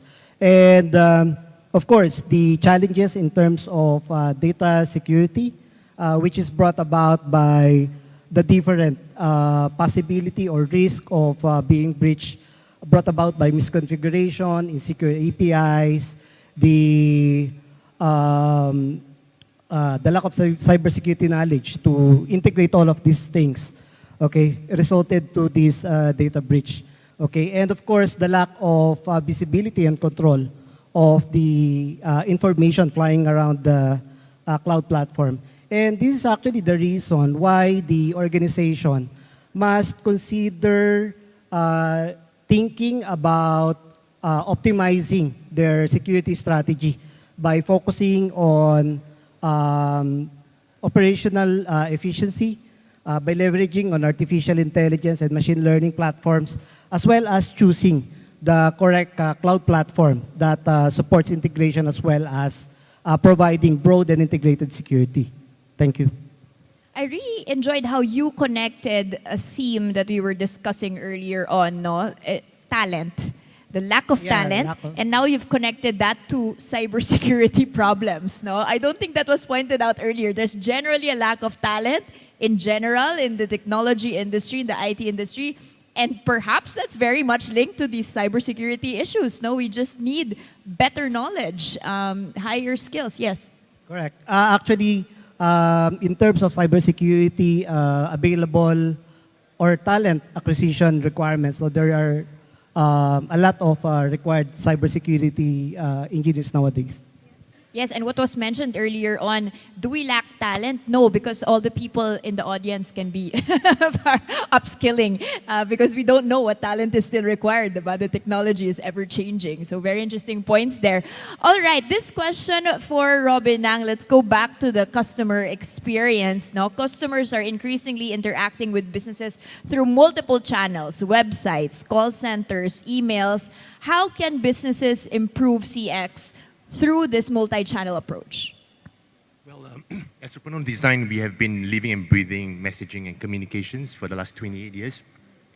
So to us, improving CX is through good communications, good messaging with the channel that the customer wants. So for businesses to customers, we need to be able to identify what is the channel that the customer likes, like to interact with. Some younger generation may like, Facebook Messenger or Instagram messaging. Some may like email, some likes, WeChat, WhatsApp, Viber, whatsoever. Right, so the key here is to identify what is the preference of the customers and give them what they want. Then your message will be really effective. And of course, if the customers are coming through all different channels, it be a voice call, be it a messaging, social message, or a chat app, the business needs to identify, each state of communication to really know what is communicated between the business and customers so that you don't lose track of any part of the communication. Right? Because customers are not happy whenever the business do not realize that they have communicated with them, 2 days ago through voice because now they are using a WeChat message. Right? So to track the customer communication channel gives the business the ability to provide the best CX. All right, and I think everyone here is using different preferred channels. I don't know who's still using email in their customer experience. Probably, like you mentioned, shifting towards WeChat and these types of apps nowadays. No? All right, so improving CX, also understanding which platforms the different users and even, as you mentioned, the different demographics are using, which are changing. Exactly. Thank you. Thank you so much. Okay, this question is for VMware for Aris, all right? In line with the multi-cloud strategy which you presented earlier on, what is one piece of advice you can give to customers who have invested in several cloud brands but are unsure if they're fully maximizing and benefiting from their move to the cloud? Have you seen a situation like this wherein it's been quite difficult? That's a very good question. Of course, customers have adopted multiple clouds because they want to get things like agility, flexibility, control. But at the end of the day, they also have to ensure that they are effectively managing their cloud. Because without effective management, a lot of things can go wrong, right? Bad habits can develop. This can lead to something like uncontrolled sprawl of assets in the cloud. spiraling cost, underperformance, serious flaws. So the need for management really applies, not only for on-premise environments, but on the cloud, where maybe a mixture of both. And the ideal cloud management model that is needed is one that allows customers to have administrative control over the resources that they deploy in the cloud, so that they can begin to, optimize things like cost, security, performance. There is, a lot of multi-cloud, hybrid cloud management platforms out there, and this would be a good help for customers so that they'll have a total single pane visibility of all of their cloud accounts. So they will have the chance now to manage, analyze things like their cloud costs, their usage, governance, and security, so that they would be able to maximize and benefit on their move to the cloud. Thank you. All right, and I'm sure one of our booths here or someone here is part of the cloud management software team. So I'm sure that you can approach one of them after, especially if you're concerned with this specific issue. Yes, thank you. Thank you. Now let's move on to Francis Reyes of Unido. Going digital or utilizing cloud. So same issue here in terms of using cloud, migrating to the cloud entails a lot of internal changes. How did you manage these challenges, especially the stakeholders that don't want to migrate to the cloud? Thank you. It's really a challenge, no? Why? Because we need to change a lot within the people's mindset. So first would be people, hiring the right talent, and shifting the perspective of the people who will be using it or experiencing it. Next would be the infrastructure, of course, which is pretty much obvious if we're using the cloud. But the impact is probably our IT people. It's not something that is very visible to the entire organization. Next would be the process. So it's people, infrastructure, and process that needs to adapt. Why? Probably for the better, because instead of doing VPNs or accessing within our network, they can now do it anywhere, practically.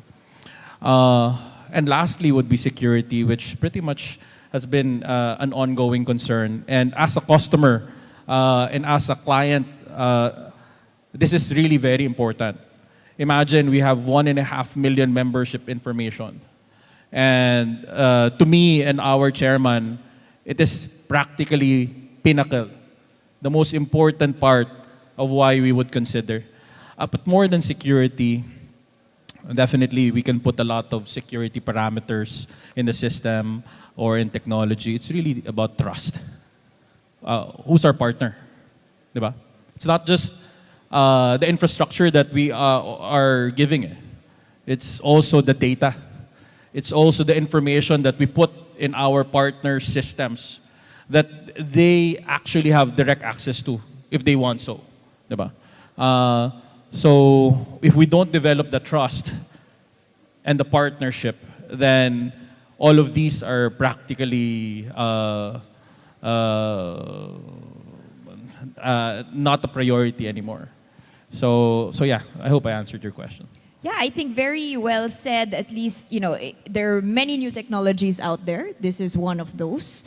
And it's not about how good the technology is, but how much better it is in terms of assuring the people that they're going to get things done better than has been done. No? So it's a lot about trust and just taking that leap of faith and providing that necessary assurance.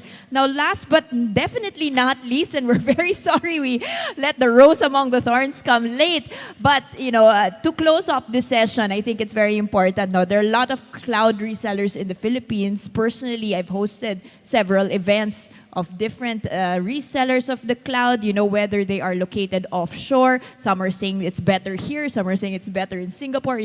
How can PLDT, ePLDT stand out and remain competitive, and what is your edge compared to other cloud resellers? Hi, good afternoon. I think that's the toughest question. So, thank you for that. So basically, I think it's already a given fact that all or almost all providers and resellers here are already selling cloud. So everybody has even shifted their solutions to cloud. From hardware, they're now selling cloud. Everybody is into the cloud language today. So how do we stand out? So basically, it's really more of PLDT and ePLDT keeping its eye on its aspiration to become a digital transformation partner. So when we say digital transformation partner, it's not just being a reseller, selling the licenses and all, because everybody does that. We can all sell the licenses, we can all let the customers just have a swipe of the card and get into cloud, right? So a transformation partner is essentially a holistic view of what the customers need and making sure that the solution that we provide actually works. So that happens through an end-to-end journey, not just on the cloud, but essentially ensuring connectivities are in place, because cloud won't work if there's no connectivity. So connectivities have to be in place. The solution with the right ecosystem of partners should be there. And then at the same time, security has to be there as well. And of course, it all has to be coupled with a very reliable implementation, integration, and adoption services. So all of these are part of the inspiration and aspiration of PLDT and ePLDT when it comes to making sure it meets the needs of its customers. All right, so with that, you're tying it in again to our theme, which is it's not just about the product, it's about the customer experience. Even the way that cloud is being sold is a customer experience in itself. Now, thank you so much, lady and gentlemen, for those wonderful answers. All right, ladies and gentlemen, please stay, of course, and I will be bringing to the stage the Vice President and Head of the Enterprise Revenue Group of PLDT Enterprise, Ms. Ding Villarino, for some remarks. Good afternoon, ladies and gentlemen. So on behalf of PLDT Enterprise and ePLDT, I'd like to express our gratitude for everyone's time and participation for this year's PLDT DigiCon 2022, Day 2, especially in this specific track where a lot of interest on transformation and innovation through cloud services has surfaced and has truly enlightened us all on where we are with regards to our respective cloud journeys. At PLDT Enterprise, we remain steadfast in our commitment to delivering a positive impact to every single business, especially in a time where customer behavior and demand shape business decisions in all departments, not just IT. With this in mind, we take it to heart to drive close customer relationships, lead intense innovation, and manage a strong partner ecosystem to deliver outcome-based results. That said, I'd also like to share our appreciation to our partners from Cisco, Fortinet, Google, Soprano Design, and VMware for sharing their insights and supporting and executing different cloud-first and multi-cloud strategies with respect to fast-changing business requirements and the evolving role of the CIOs in providing value to our stakeholders. Speaking of CIOs and IT decision makers, we hope that many are further inspired by the stories of cloud transformation and its impact to their business and their customers, as shared by Unido Capital Holdings executive leaders headed by their CFO, Mr. Francis Reyes, and HGS AVP for IT, Mr. Florent Flora. Thank you very much. Truly, the journey of our business leaders do not end with one transformation initiative, but rather boundless. And while the work doesn't stop there, this simply means that there's infinite potential for growth, efficiency, and satisfaction. That said, we invite you, dear customers and partners, to continue to unlock your boundless potential with PLDT Enterprise, Smart, and ePLDT, with our services to help you lead against the competition. Please do not hesitate to reach out to your assigned relationship managers to discuss your next big move and see how we can strategize further with our ePLDT technical experts. Thank you very much. Maraming salamat po. Thank you, Ms. Ding, for that synthesis, and may I kindly request everyone to compress for a group photo.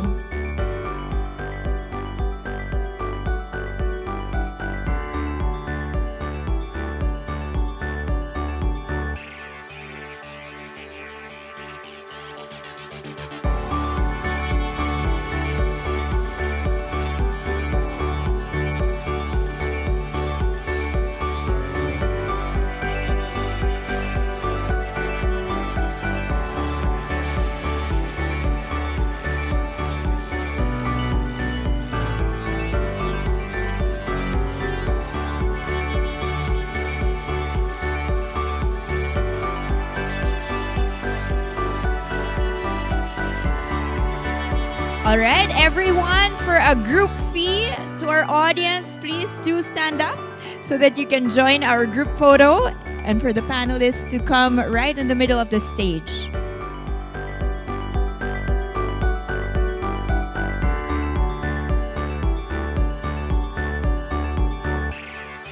All right, to our audience, if you could join us here. It's going to be a very nice photo. Be facing this way. All right.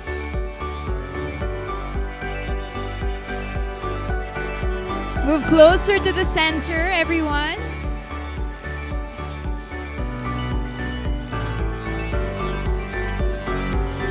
Don't be shy. We'll all be happy when we see the photo. All right.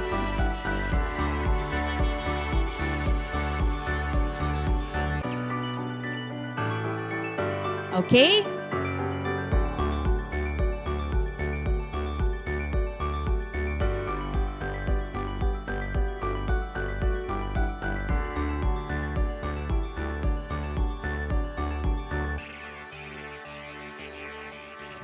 Wave!